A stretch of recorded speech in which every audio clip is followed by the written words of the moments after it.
Funcionario, bienvenido. Esta es la sexta entrega en la segunda temporada del curso sobre liderazgo, desarrollo humano, buen vivir y felicidad, en el marco de Catarsis, el libro que ya va a salir a la venta para ser promocionado a finales del mes de abril. Catarsis, sufrir y resurgir, el arte de transformar la tragedia en trascendencia. Visionario, ahí en mi canal de YouTube está disponible la primera temporada, donde trabajamos el tema ¿es posible ser feliz en la sociedad del consumo sin tergiversar nuestra identidad? Bueno, ahí quedamos pues pendiente, visionario. ¿Qué nos toca hoy? ¿Qué nos compete? El tema de la purga. ¿Cómo es que nos autosaboteamos todo el tiempo? Y la tragedia, por supuesto, nos genera también un sabotaje a nuestra mente, a nuestras emociones, a nuestro cuerpo y a nuestra conexión con el infinito. Hoy vamos a trabajar en ese contexto. Visionario, en la portada del libro Catarsis, miren, yo quise poner casi que una palma destruida, podada, pero de esa palma podada, de ese tipo de palma, salen unos retoños, visionario.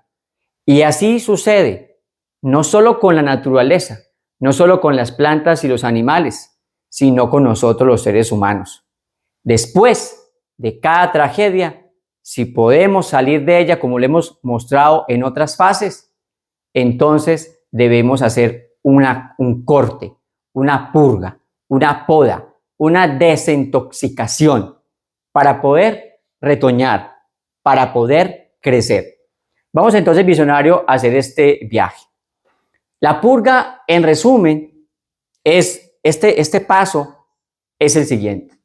La tragedia definitivamente nos desintoxica, nos hace cambiar. ¿Nos purga de qué? Nos purga de las falsas creencias. Solo cuando estamos, como dice el psiquiatra, o como decía el psiquiatra Karl Jasper, en una situación límite, es que podemos cambiar.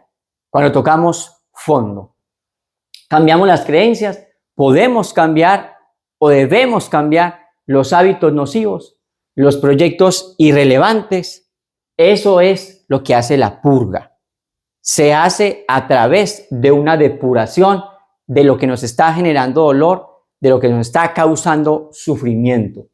¿A qué nivel? A nivel físico, a nivel mental, a nivel emocional, y por supuesto a nuestro nivel espiritual o como le queramos llamar a esa conexión con el infinito. Entonces, la tragedia, definitivamente, visionario, nos lleva a la purga. Mire que hemos pasado por un largo proceso. Empezamos con los 3 pasos de la tragedia: negación, aceptación, superación. Luego pasamos a la fase de catarsis. Luego continuamos con el retorno a la esencia y aquí estamos en la purga, en desintoxicarnos. La purga se puede simplificar en 3 pasos. El primero es la poda, seguido de retoño y después del crecimiento. Por eso es que les hablo de la portada. Nos toca cortar, ¿sí? Cortar muchas cosas para que pueda uno volver a renacer, a resurgir, a retoñar, o sea, a crear nuevos frutos. Entonces, eso se hace pues obviamente a partir de esa desintoxicación o a través de esa purga, que antiguamente se llamaba incluso purgarse, ¿no? Bueno, vamos a usar un método como es frecuente, y el método que yo he querido desarrollar hoy es la hermenéutica, ¿sí? Hermenéutica viene del griego Hermes. Hermes era un mensajero de los dioses y era el encargado de comunicar del Olimpo el mensaje a los seres humanos. Hermenéutica es el arte y la ciencia, digámoslo así, es una combinación entre arte y ciencia, es pensamiento filosófico y también teológico, pero más que todo filosófico en este momento, y tiene que ver con interpretar, comprender, y venía de los textos, cómo yo interpreto, cómo yo comprendo los textos, pero ahora es también el arte de comprenderse como humano. Yo pues aquí estoy inspirándome en Hans-Jörg Gadamer, esa teoría hermenéutica que más me gusta, expresada en sus libros Verdad y Método 1 y Verdad y Método 2. Para resumirlo, para no hacer esto pues muy cargado de semántica, uno tiene que partir de una precomprensión. Uno hace una descripción muy exhaustiva de lo que va a interpretar. ¿Qué vamos a interpretar aquí? Pues qué es lo que nos está generando dolor, qué es lo que nos está generando sufrimiento, qué es lo que nos está generando toxicidad, cuáles son esos agentes de estrés. Eso es lo primero que hay que desarrollar, pensar en el fenómeno. Y como lo estamos pensando es en la tragedia qué sufrimiento nos generó. Ese es el primer paso. Por eso hay que hacer un análisis del fenómeno desde todo lo que ha acontecido, ¿sí? Y ahí lo vemos, por ejemplo, una tragedia como el cáncer. Una tragedia de esas, pues hay que hacerle una hermenéutica. ¿Qué desencadenó el cáncer en esa persona? Lo desencadenaron los malos hábitos alimenticios, lo desencadenó algunas disposiciones genéticas, lo desencadenaron problemas ambientales, lo desencadenó tóxicos químicos. En fin, como el cáncer es multifactorial, habrá que analizar cuál es la causa de esa tragedia. Después viene la comprensión o la reconstrucción de sentido. Pues obviamente ahí están los especialistas, los médicos especializados en oncología, que hacen ya esa revisión científica del caso y pues obviamente dan unos resultados, un diagnóstico, ¿sí? Y también está la comprensión que tú haces del caso, revisar tu propio estilo de vida y tu propia historia de vida. ¿Por qué sucedió el cáncer? ¿Qué agente lo pudo haber desarrollado? Pues por decir uno, ¿no? Porque también tenemos el tema de la depresión, que es un tema mental. ¿Qué agentes lo desarrollaron? ¿Qué agentes estresores? ¿Qué agentes tóxicos? ¿Qué causas? Entonces ahí está el tema, investigar profundamente para comprender. Y luego pues viene una fusión de horizontes, una interpretación.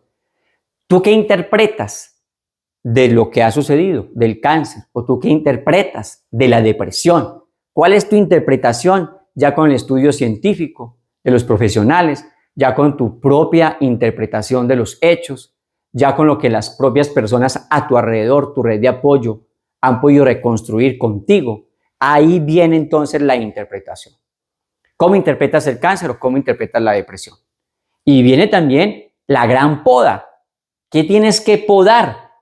¿Qué tienes que sacar de tu vida para no autosabotearte o para no continuar con ese autosaboteo? Yo me he inspirado en varias cosas. Primero, en el psicoanalista Erich Fromm, en su libro Psicoanálisis de la Sociedad Contemporánea. Me he inspirado mucho acá. Él es muy conocido de la Escuela de Frankfurt, tiene libros excepcionales: To Have or To Be, Ser o Tener, de Harold Loving, El Arte de Amar, Escape of Freedom, Miedo a la Libertad, bueno, etcétera. Todo el tema del psicoanálisis, pero con una nueva visión, con una visión muy crítica, muy interesante, analizando el problema del suicidio, depresión, alcoholismo, enfermedades mentales, desde una visión también no solo psicológica ni sociológica, sino también antropológica y psicológica. Y también en el que ya he dicho desde otros textos, como inteligencia emocional o inteligencia social, Daniel Goleman, que ahora, para lo que voy a hacer hoy, pues voy a usar el libro Focus. Esas son básicamente como las dos fuentes de trabajo que vamos a analizar.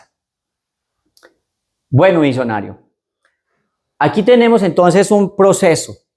Hay círculos viciosos, ¿sí?, que nos llevan el círculo vicioso a permanecer en la tragedia, a no salir de ella, y pues ya hemos visto que algunas terminan en suicidio.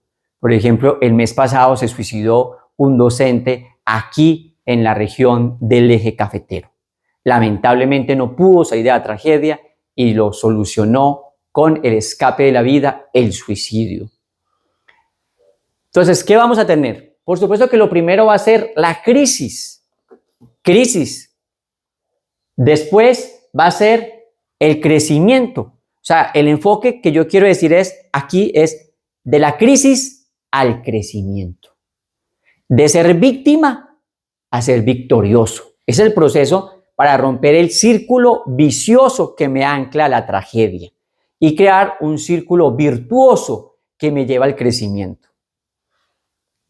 2, pues obviamente visionario. Tengo yo que tener en cuenta que debo tener una perspectiva diferente frente a la tragedia.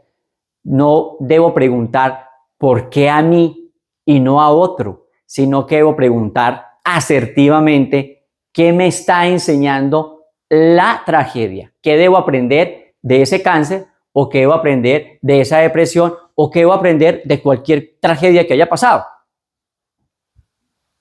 Debemos simplificar la vida y ya lo vimos en el capítulo pasado sobre retorno a la esencia.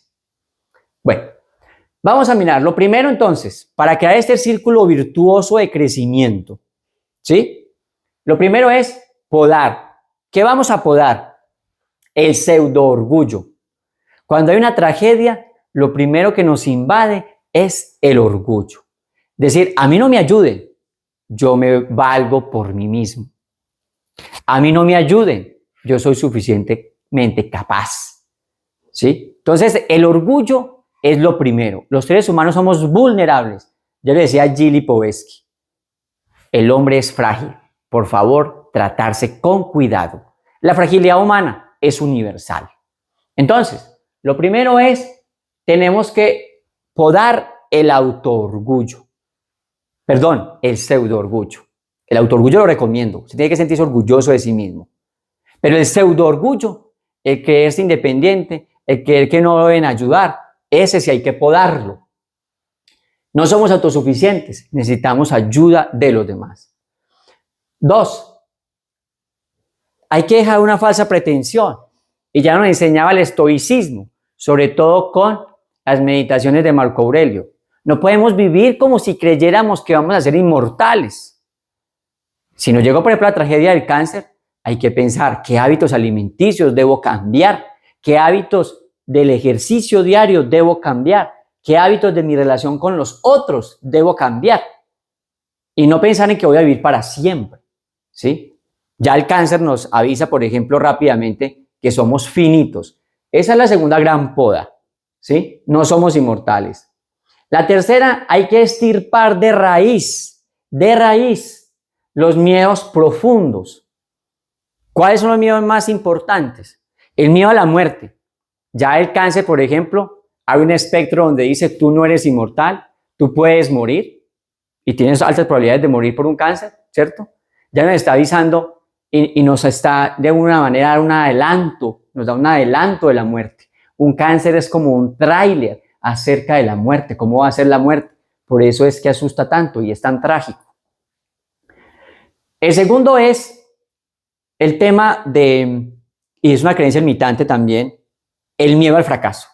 Porque es que los seres humanos y los seres vivos no estamos programados para el fracaso, estamos programados para tener éxito, ¿sí? Imaginen ustedes que un jaguar estuviera programado para fracasar. Entonces, ¿qué pasa si no caza en su primera fase y pierde energía? Ya está cansado para agotar en la segunda. Si estuviera preparado para fracasar, moriría. Entonces, por eso es que el fracaso duele tanto.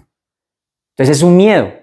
Pero cuando estamos en la tragedia, tenemos que aprender a superar ese miedo a fracasar. Porque fracasar es inevitable. Ya lo hemos visto. La vida es caótica, es incierta, es cambiante. Es como una montaña rusa, como un carrusel. Entonces, hay que dejar ese miedo al fracaso. Y lo otro, hay que dejar el miedo. Eso es una poda que hay que hacer al rechazo. El cáncer, por ejemplo. Y miren ustedes la quimioterapia tan agresiva y demás, que las personas lo primero que pierden es su cabello. Este es el primer miedo estético, a no verse bien frente a los demás. Ahí está el primer rechazo. Uno se rechaza a sí mismo. Es difícil, por ejemplo, yo sentir aquí mi cabellera y luego decir que me la tengo que cortar. O simplemente no cortar, sino que por la quimioterapia se va cayendo el cabello. Entonces se corta pues para que no quede no uniforme la cabellera. Ese primer rechazo. El rechazo a que ya no seas eficiente en el trabajo. El rechazo a que seguramente una persona con cáncer le van a dar una pensión por invalidez temporal. Entonces, todo ese rechazo, uno en la gran poda tiene que alejarse de eso. Cualquier tipo de tragedia nos va a generar un miedo a la muerte, nos va a generar un miedo al fracaso y nos va a generar un miedo al rechazo. Esa es la poda que hay que hacer. Cuando yo hablo aquí en Catarsis y pongo esta imagen, esa es la primera poda que hay que hacer. Miedo a la muerte, podarlo. Miedo al fracaso, podarlo. Y miedo al rechazo. Si no damos esos pasos, va a ser muy, muy difícil avanzar. Pero si damos el paso visionario, entonces ahí sí vamos a tener los retoños. ¿Cuál es el primer retoño? El primer retoño es generosidad y responsabilidad. Ese es el primer retoño. El primer retoño es que cuando el cáncer llega y nos damos cuenta de la enfermedad y que podemos morir, nos volvemos más generosos con otros seres humanos porque comprendemos lo que vale sufrir. Ya no es algo abstracto, el sufrimiento se vuelve real. Ya el dolor no es algo abstracto, se vuelve real. O sea, uno comprende. Hermenéuticamente, como decíamos ahora, uno ya no solo entiende o percibe el dolor ajeno, sino que uno ya puede comprender porque ya pasó por esa situación. El otro retoño, bueno, decíamos que el retoño también era la responsabilidad, porque cuando tenemos un cáncer, tenemos que, si queremos salir de él, ser más responsables con nosotros mismos. Nos vamos a tener que autocuidar mejor. Sí, un tema de autocuidado que decía mucho la filosofía de Michel Foucault, por lo menos el tercer Michel Foucault, el Michel Foucault ya viejo, ¿cierto? Ya más maduro, ya más buscando la ética, el ethos. Entonces nos vamos a ver más responsables. Lo otro, nos vamos a dar cuenta, y es otro retoño, de que somos frágiles, que somos vulnerables, y eso nos va a llevar a la empatía y a la compasión. Ese es otro gran retoño. Mire, diccionario. Por eso Daniel Goleman es fundamental. Un psicópata no tiene esa capacidad de empatía, de compasión. La pasión, yo sentí la pasión del otro, compasión. Y no va a sentir empatía, patos, pasión, empatía. Entonces, lo que va a salir es ese retoño de yo entender el dolor ajeno. Otra cosa que vamos, pues, obviamente, a aprender y que es un retoño. Y lo otro, cuando tú puedes cortar ese potencial, cuando puedes cortar lo que te está atando, esa creencia limitante, esos miedos de los que hablamos ahora, a la muerte, al rechazo y al fracaso, tú ahí es donde puedes reconocer tu potencial. Esa es la idea principal, reconocer el potencial. Por ejemplo, y eso hay historias que abundan mucho que tú la puedes consultar. Hay cantidad de personas que han estado en un empleo 20, 25 años en Estados Unidos y las han sacado y ya se sienten muy viejas para conseguir otro empleo. Empiezan un emprendimiento sin miedos porque no tienen nada que perder y resultan terminando muy prósperos sus negocios. Abundan la cantidad de emprendimiento. Ahí te queda a ti la tarea de investigar cuáles. Pero para hacer esto hay que haber dejado esos miedos al rechazo, a la muerte y por supuesto al fracaso. Y cuando tenemos esto, ahí sí hacemos el círculo virtuoso. Es decir, ya vamos como empezamos, vamos de la crisis al crecimiento. Vamos del ser víctima al ser victorioso. Y aprendemos ya a simplificar la vida, a agradecer y a ser felices. Ama, agradece, simplifica. Así termino el libro La sociedad sin alma. Que recuerda, si tú no has visto en YouTube esa primera temporada, te invito porque eso es complementario. Son 3 temporadas. La temporada de La sociedad sin alma. Es posible ser feliz en la sociedad de consumo sin perder su identidad. La segunda temporada, que es esta, Catarsis. Sufrir y resurgir, el arte de transformar la tragedia en trascendencia. Y el tercero, que va a ser en 2025, que se llama Impacto. Ya el libro está terminado, ya pasa a revisión de pares y luego pasa a proceso de edición y ahí se nos va a ir todo el año, pero en el 2025 tenemos Impacto, la trilogía. Con esa trilogía es que vamos a desarrollar todo el tema de la tragedia, pasando por la gestión de las emociones, a ser líder y ser feliz. Bueno, vamos entonces a mirar todos esos aprendizajes por las que nos lleva la tragedia. Primero, la desgracia, y es un tema muy interesante. Uno quisiera ser una persona con gracia, agraciada, alegre, sonriente, feliz, con bonanza, con prosperidad.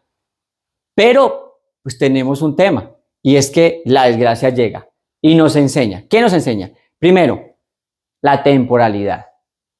Eso es lo fundamental. Uno va por el mundo tomando demasiados riesgos en su motocicleta a alta velocidad, en su auto a alta velocidad, ¿cierto? Uno toma muchos riesgos, tomando alcohol en exceso, no durmiendo lo suficiente, uno se llena de excesos, uno peca por excesos.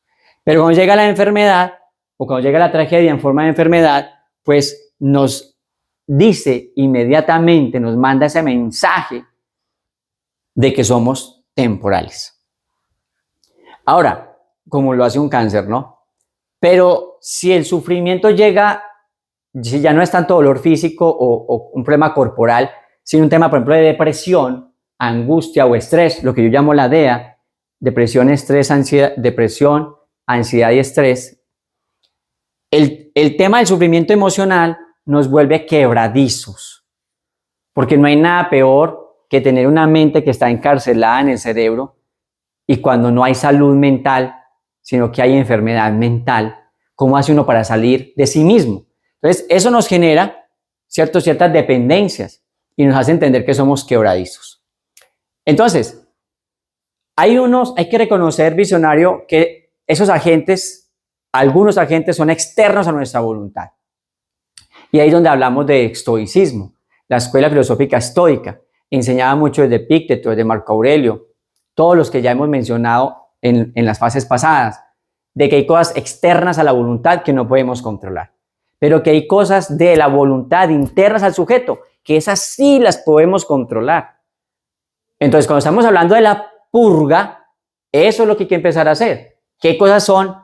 Dependen de nuestra voluntad y entonces ahí sí vamos a empezar a actuar. Por ejemplo, la depresión. Entonces aquí está lo que llamamos la DEA. Depresión, estrés, ansiedad. Hay que atreverse a olvidar ese mal pasado.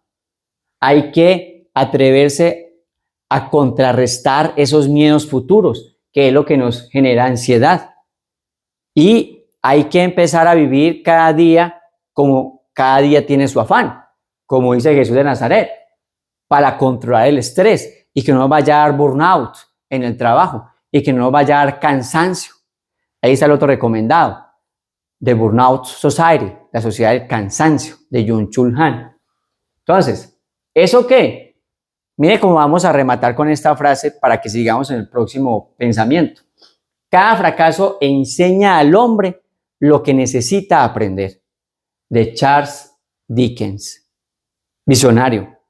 Si un fracaso, si una tragedia, si una desgracia no le enseña a uno lo que necesita aprender, ese dolor, ese sufrimiento fue infructuoso, no dio frutos. ¿De qué sirvió?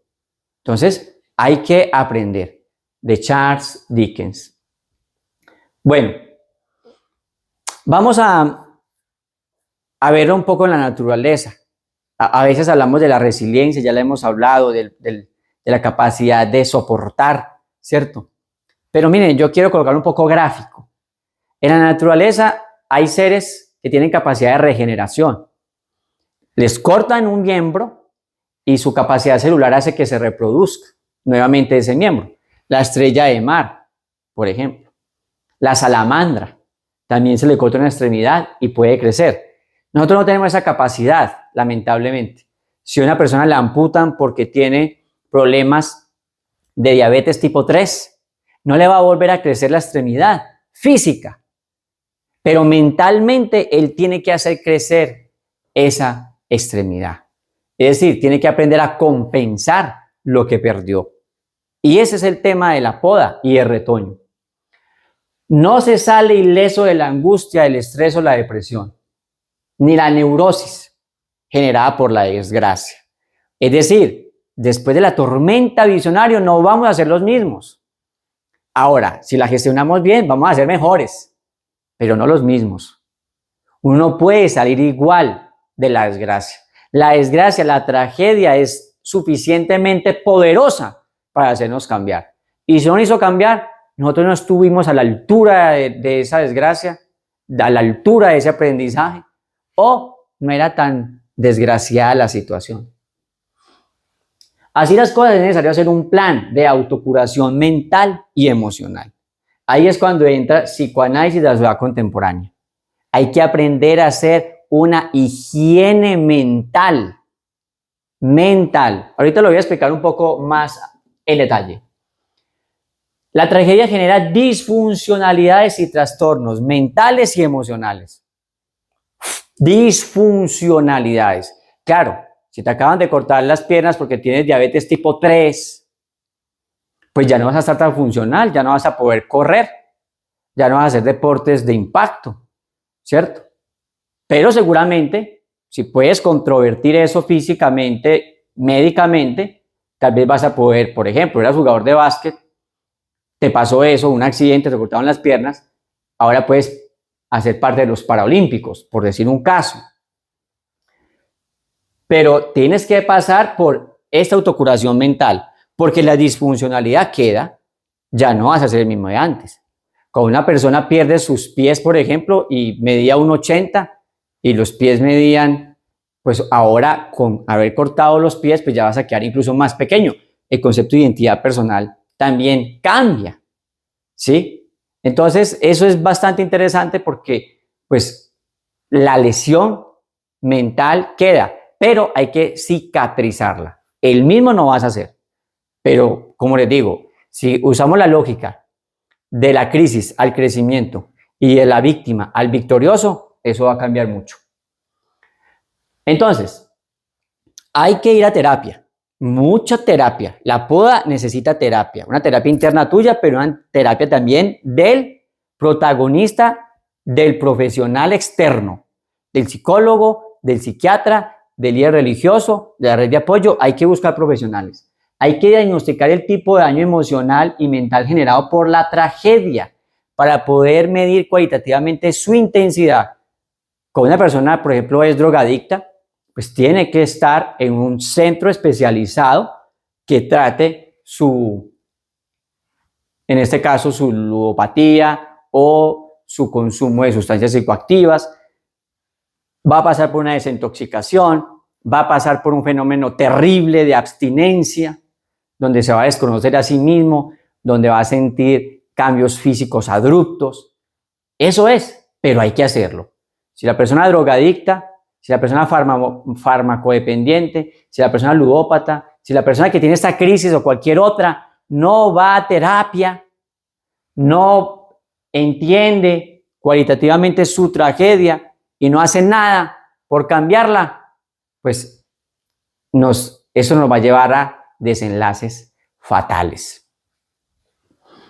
2, hay que analizar los efectos mentales y emocionales que haya generado la tragedia en mi personalidad. ¿Sí? ¿Cómo es que cambia la tragedia la personalidad? ¿Cómo cambió tu actitud, tus creencias, tus habilidades, tus destrezas, tus capacidades, tus saberes, tus conocimientos? Lo que lo hace a uno un ser humano. ¿Sí? Eso cambia. O sea, si la tragedia va a surtir algún efecto positivo, tienes que cambiar la personalidad. No puede ser el mismo. Eso ya la semana entrante, en el próximo video lo vamos a ver con el nombre técnico de metanoia. Hay que cambiar las creencias. Bueno, entonces este proceso habrá que realizar un conjunto de nuevos hábitos y reconfigurar la mente. O sea, coloquémoslo en términos de hoy, hay que hackear la mente visionaria. ¿Sí? Hay que hackear el software que usted está programado. Hay que actualizar ese software. Hay que cambiarlo. Hay que ponerle antivirus. Hay que desintoxicarlo. Ese es el tema de la poda. Ese es el tema. El proceso de creación, transformación y depuración de creencias y rutinas lo vamos a hacer en un tema que se llama la cartografía del hábito. ¿Qué es la cartografía, visionario? Es que usted, o a quien usted esté ayudando, pues obviamente, hay que poner a las personas a que se estudien íntimamente, a que escriban en su diario de campo qué hábitos ya debe cambiar porque debe superar la tragedia, qué creencias debe cambiar porque debe superar la tragedia, qué estilo de vida tiene que adoptar porque llegó la tragedia. Ahorita vamos a ver un poco pues en detalle, pero eso es fundamental entenderlo. Bueno, vamos acá, visionario, a analizar un poco esta cartografía del hábito, de la creencia. ¿A qué se refiere? Vamos a verlo un poco así. Los seres humanos, ya lo hemos hablado, básicamente tenemos unas dimensiones básicas, ¿sí? Psicólogos, psiquiatras, filósofos de la mente, neurocientíficos, pues no se ponen de acuerdo en todas, pero digamos que sí podríamos decir que podemos estar de acuerdo en cuerpo, en la mente y las emociones, y algunos, pues obviamente también avanzan más hacia la dimensión espiritual. Bueno, ¿cuál es el contenido aquí? Lo primero es superar el autosabotaje. ¿Cuál es el antídoto para el autosabotaje? ¿Cuál es el antivirus? ¿Cuál es? Pues es el autocuidado. Entonces vamos a analizar unas estrategias mínimas de autocuidado que ya están probadas desde muchas ramas de las disciplinas de las neurociencias. Por ejemplo, hay un agente tóxico muy importante. En la tragedia, cualquiera sea el nombre, se daña el sueño. Y el sueño, clínicamente, y ahí queda la tarea para que lo investigues en papers científicos, un ser humano común y corriente, tradicionalmente, para estar sano mental y físicamente, debe cumplir con un mínimo de 8 horas, más o menos. Y lo primero que, por ejemplo, una persona ludópata, hay cantidad de casos de gente que se queda jugando en los juegos de video y es ludópata, no puede salir del juego. Y se queda tanto que lleva, incluso es una de las causas hoy de divorcio matrimonial. Porque la persona queda en un mundo virtual y no comparte con las personas en el mundo real. O un ludópata, por ejemplo, como el caso de la gente que va a los juegos de azar y no sale de ahí. Y eso trastorna el sueño. Esta adicción a todo el mundo electrónico, ya por ejemplo que las personas sacrifiquen su sueño, que es de 8 horas diarias. Entonces ahí hay un autosabotaje, cuando yo no respeto mi sueño y cuando lo hago en condiciones normales. Por ejemplo, ya hay clínicas del sueño, visionario. ¿Por qué se volvieron tan famosas las clínicas del sueño? Porque hay una enfermedad, una nueva pandemia hoy, la gente no está durmiendo lo que es, porque tiene depresión, ansiedad, estrés, la DEA, o porque tiene problemas físicos, o tiene problemas orgánicos, o tiene exceso de trabajo. Bueno, la ingesta. Yo creo que podemos alimentarnos hoy como nunca antes en condiciones buenas con relación a los seres humanos que nos anteceden. Pero hoy estamos cargados de una mala alimentación. Entonces, la ingesta, voy a colocar un caso ampliamente probada milenariamente por las tradiciones, es la dieta mediterránea. ¿Sí? Esta dieta que ha demostrado históricamente dejarnos unas personas centenarias saludables mental y físicamente, pues nos mandan un significado, una onda de señales que nos dice, hay unas cosas que no podemos alimentarnos como lo estamos haciendo. No podemos alimentarnos con exceso de azúcares, no podemos alimentarnos con exceso de sales, no podemos alimentarnos con exceso de harinas. Los venenos blancos que llamamos sal, azúcar, harinas, ¿cierto? Debemos controlar las ingestas de carnes rojas, no debemos consumir productos con preservativos, etcétera, ni contaminados con mercurio, por ejemplo, como los grandes peces en las aguas oceánicas. Hay que tener mucho cuidado con eso, ¿cierto? Entonces, la dieta mediterránea nos está mandando unos mensajes, ¿cierto? Unos usos de cómo uno se siente bien y visionario. Cuando llega la tragedia, hay que hacer que el cuerpo se sienta muy bien con la ingesta de comida, con el sueño y con el ejercicio, porque es que el cuerpo es el que manda las hormonas adecuadas y necesitamos de esas hormonas adecuadas para poder estar contentos, estar con energía, estar felices, hacer nuestras actividades, ¿sí? El ejercicio. Se ha calculado, por ejemplo, que una persona que no sale, porque hoy estamos muy sedentarios, por día y camina por lo menos de 7,000 a 10,000 pasos, puede estar sufriendo de depresión. ¿Por qué? Porque es que el ser humano no está diseñado para acostarse como una vaca, no está diseñado para acostarse como un león, no está diseñado para quedarse como un oso invernando, no está diseñado para quedarse como una serpiente porque no tiene sangre fría. Está diseñado para salir a buscar la presa, está diseñado para salir a buscar semillas, está diseñado para estar afuera. Y por en nuestro estilo de vida nos estamos quedando adentro. Entonces, no visionario, hay que practicar algún deporte y hay que hacerlo por lo menos, como recomienda ahorita los estudios científicos, 3 veces al día, 3 veces a la semana, y hay que practicarlos por lo menos 45 o 50 minutos al día, Y si ya por la edad o por condiciones de tragedia o por problemas físicos no se puede, pues por lo menos que haya movimiento. El movimiento es la clave, de 7,000 a 10,000 pasos. Acá hay mucho autosabotaje, visionario, demasiado autosabotaje.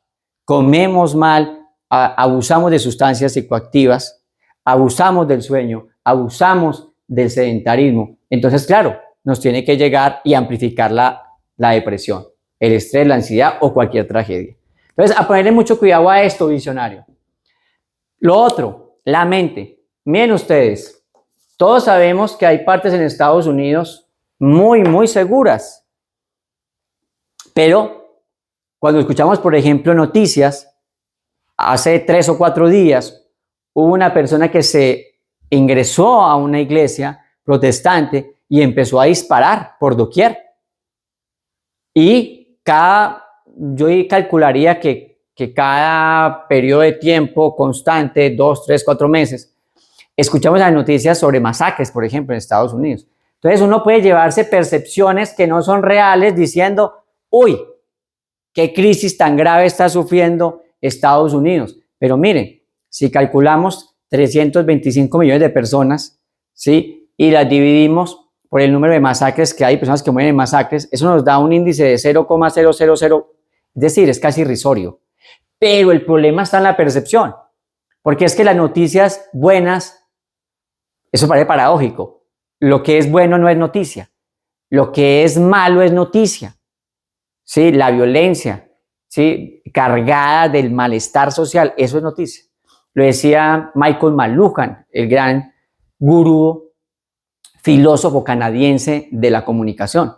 Él decía, el negocio de las noticias está en hacerte sufrir, está en ponerte la mente perturbada para luego llegar la propaganda y la publicidad y venderte una esperanza de que todo está mejor. Claro, usted escucha noticias catastróficas, las ve por TikTok, por Facebook, por Instagram, por los canales y medios televisivos, lo ve por todas partes. Y ahí es cuando llega la publicidad y le dice, pero usted está mal, tómese esta gaseosa. Usted se siente mal, cómase esta hamburguesa. Usted está mal. Entonces uno se va intoxicando. Entonces mucho cuidado con la percepción, mucho cuidado con lo que lee, mucho cuidado con lo que aprende, mucho cuidado con quién se relaciona, mucho cuidado con cómo usted entrena el algoritmo. Ya lo que usted le da me gusta a contenido que no es relevante para su mente y para su vida, para su salud mental, usted está autosaboteándose. Lo otro, entonces por eso yo colocaba aquí MTICs, los medios masivos de comunicación, las tecnologías de la información y más los streaming y todo, la percepción, visionario. Vea, yo les coloco un caso muy particular. Yo en este momento estoy en el eje cafetero Colombia, pero hay personas que siguen este canal en Estados Unidos, en México, en España, bueno, en muchos lugares.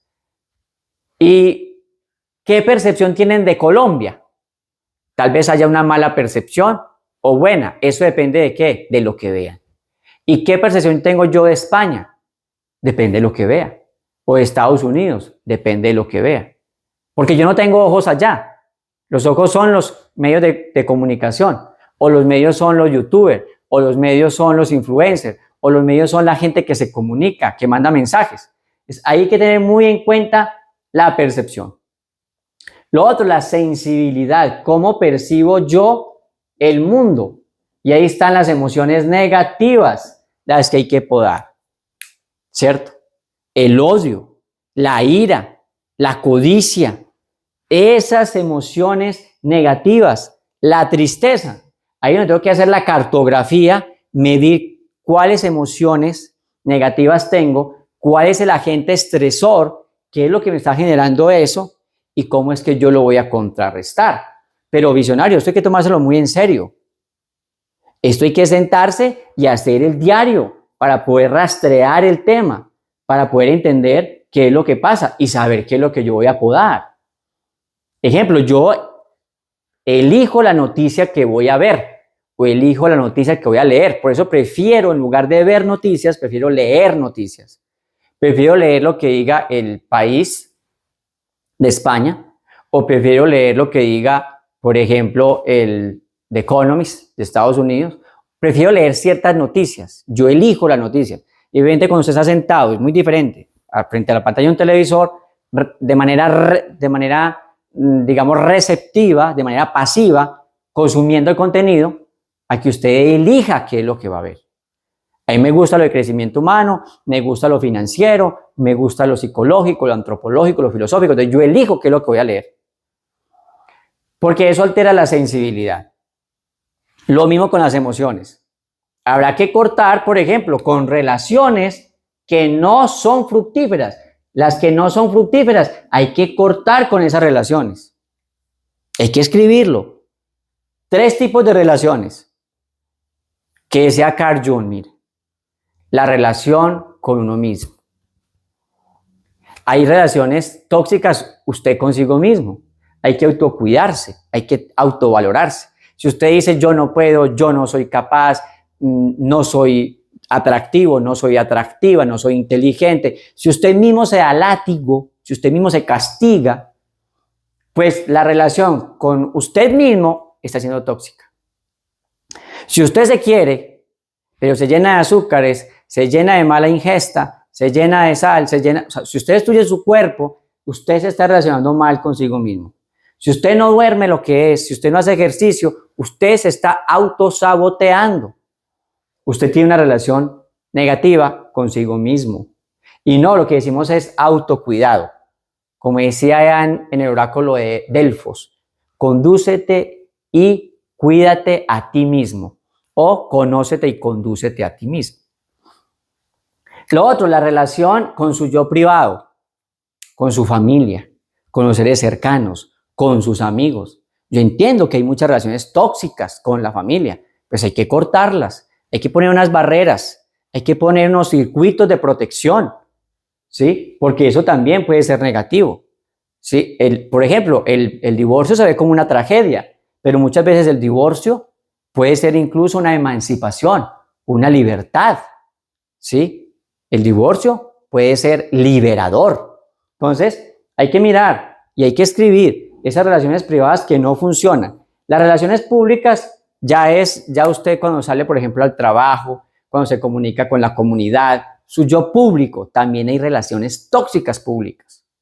Entonces, aquí en el libro Focus de Daniel Goleman, él habla pues de que tenemos unas relaciones en que hay que enfocarse, básicamente lo mismo que Carl Jung.